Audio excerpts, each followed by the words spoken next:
kashe shi ko waya na ga wata kalma take akai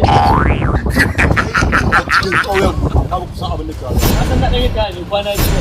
to jiya jaura ta wuce da ta kashe mutum ɗari amma kuma duk da ya ce ba kwaya daya wala uban da kire da inda kada a yadda dai ake cewa kawai amma ni dai gaskiya a jira sani da gida har Allah sauran ko kuma dawo ta kire Allah sauran kuma wai ka san wani abu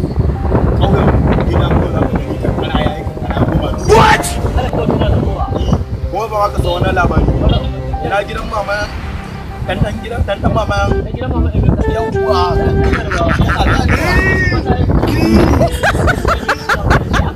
kankara kashe man mama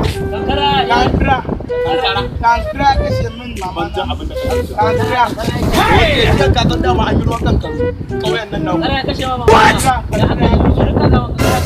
dare yayi kankara shi ko mama na ko kankara kashe ko mama na